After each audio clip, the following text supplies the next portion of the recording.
Hey everybody, welcome back to the channel. Again, I'm Rob and this is West Virginia Dual Sport Adventures. Today I'm going to retrace the first trip I took on my bike about a month ago. Like I said, I've had a couple back surgeries. My back's not that great, so I wasn't sure if I was even going to be able to do any of this. And this was really the trip that made me want to start doing a video blog or a channel or whatever the heck you call it. I don't know. But I live in Clarksburg, and I just came over to Grafton to go to Tygart Lake State Park and camp there and try out, all my gear, my bike, my back. Again, make sure I could do this. There's the Tygart River to the right. And I was really surprised by Grafton. I'd heard a little bit about it, but didn't know a lot about it. And unfortunately, if you don't know where you're going, you'll miss the old historic downtown. 50 doesn't go through it, 219 or 119 or whatever the other road is really doesn't go through it. If you go out to Tygart, you don't really go through it. And I rode around and found downtown and was really, really impressed with some of the old buildings. And again, the architecture of West Virginia, some of these old small towns, is just beautiful. And that's what we're going to do today. We're going to go through downtown. I'm going to stop probably and look at a couple of the buildings, show you those. And then we'll head out to Tygart Lake State Park, and I'll show you where I camped and give you what I think of the campsite and all that, and then we'll go from there. I did a little bit of history, a little bit of study on Grafton, and a lot of cool things happened here. It's they say Mother's Day was started here by Anna Jarvis. And there's a little museum outside of town. You can go to her house, and I'm not sure if she started Mother's Day because she thought she was such a great mom, or if her kids started it because they thought she was such a great mom. But anyway, that happened around May 10th. I think it was like 1908. I also read that the first Memorial Day was celebrated here in Grafton. Well, anyway, this is the main street going into town, and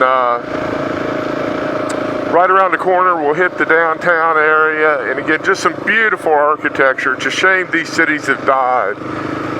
One of the prettiest buildings is the B&O Railroad Station and Motel.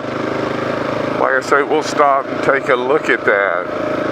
If you're wondering how Grafton got its name, there's two theories of how Grafton became Grafton. The first theory is that it was named after John Grafton, who was a civil engineer who laid out the majority of the town and the B&O Railroad tracks through town. And the second theory is that it came from the railroad workers because a lot of smaller rail lines tapped into the main B&O line here in Grafton, and they kept saying they were grafted in, like a skin graft, because all the lines came in here at Grafton. So they called it graft in. But who knows? I'm not sure how it got the name. I just know that Grafton is the name, and here we are downtown. If you look to the right here, I believe this is the post office, the old post office, and it was built in MCMX33. So study up on your Roman numerals and we'll figure that one out later. And again, a lot of these buildings have been burnt down or knocked down. This is the, I want to say, City Hall right here. Yeah, it's the courthouse. Again, a beautiful building. Not the new one, the old part. There's the old B&O railroad station. I mean caboose, not the station. The station's down here. But again, if you just look at some of these buildings, the corner of that, the castle look with the round part on it. Again, Grafton was a big junction for the B&O Railroad, the Baltimore and Ohio Railroad.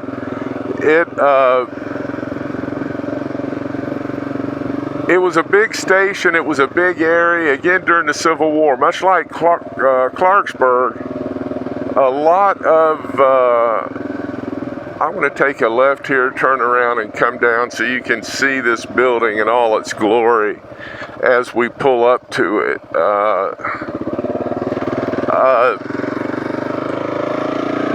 Again, because it was a juncture of the north, south, east, west rail lines. So a lot of Civil War supplies, equipment came through Grafton. It was held by the Union, but the Confederates came in and did quite a bit of damage here, burnt down some buildings, tore some stuff up here.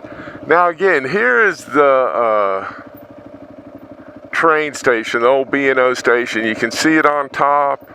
And then to the left there was the motel. It just had to be a beautiful building in its heyday.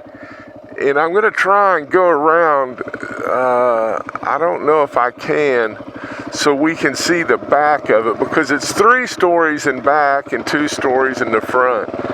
But again, just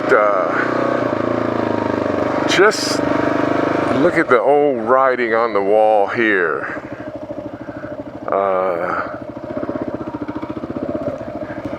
Visitors may be towed at owner's expense. All right. Oh, there's some trains here. I don't know how much of it. Oh, I wonder how to get over there.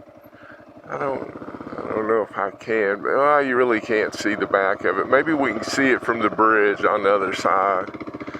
But anyway, you just see how beautiful these old towns are, and such beautiful architecture and history. I think that's Anna Jarvis Memorial over there or something. Yeah, Mother's Day began here.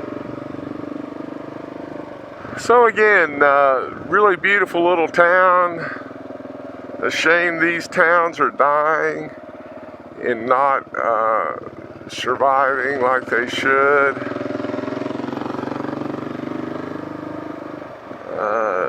Yeah, there's the back of it. You really can't see. We're getting into the state park here, and we'll go to the campsite, and then on the way out stop at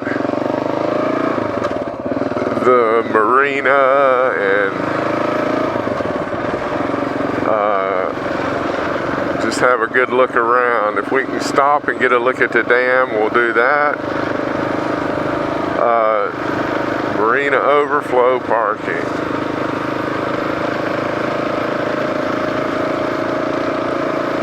I fished out here a couple times. It's a pretty decent lake, but it's a long straight lake, so there's not a lot of nooks and crannies for the bass and sunfish and stuff to hang up at.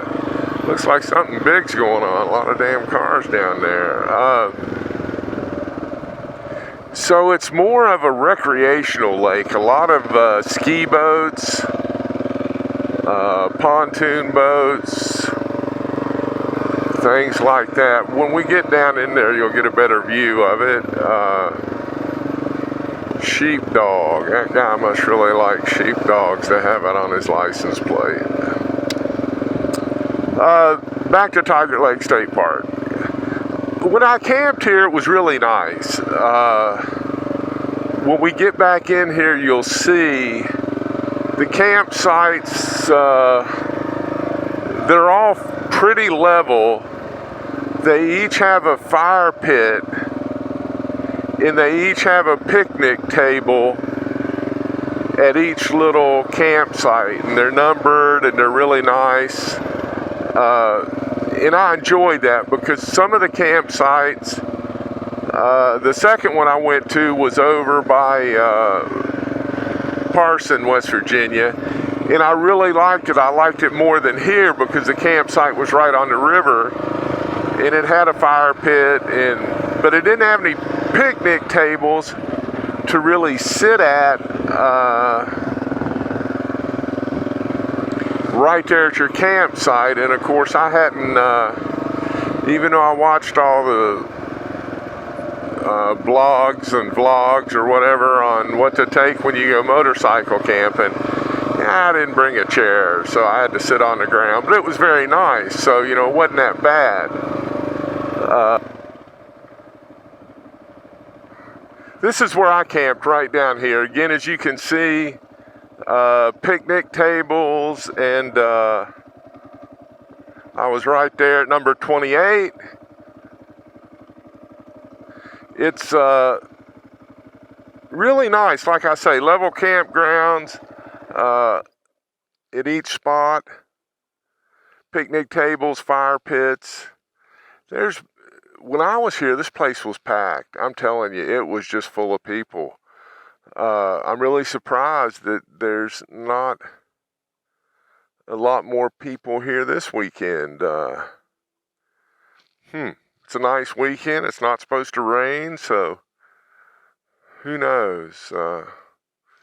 Well, again, this is a campsite. I'm going to sit here a minute, let that. It's right here. We'll go down into the marina so you can get a better view of it. But it's, like I say, it's a nice lake. When I first got my boat a year or so ago, this was the first place I brought it, just to try it out, because this was the closest lake to the house. And again, you can see it's long and straight. A lot of speedboats here, a lot of pontoons. This is more of a recreational lake, not a fishing lake. They say if you get way up at the other end, there's some decent fishing there. There's the beach over there that we drove by on the other part. And you can see there's a lot of boat people out today. I don't blame them. It's a beautiful day. Looks like it's going to rain. Oh man, it looks like I'm going to get caught in the rain on the way home, which is another reason I didn't camp this weekend. The first weekend I came camping here was pretty funny. Forecast, beautiful weekend, no rain, no bad weather, nothing. Just supposed to be a great weekend. So I said, well, this is the weekend to go try everything out. So I get up here, and again, there was nothing on the radar. Supposed to be beautiful. There's up there real quick, if you look up on the hill, there's a resort here, motel with a restaurant and stuff you can stay at. And here's the marina down here. I'll stand up and hopefully not fall off my bike. Again, you can see you got a place to dock your boat and all that stuff. Again, pretty nice. I liked it. But anyway, back to my stupid story. I get here and get my tent all set up and was smoking a cigar, and I had some wine. I brought a bottle of wine, so I was really enjoying myself. And about 9 o'clock, I felt a sprinkle. I said, just one of those evening pop-up thunderstorms. It frickin' poured.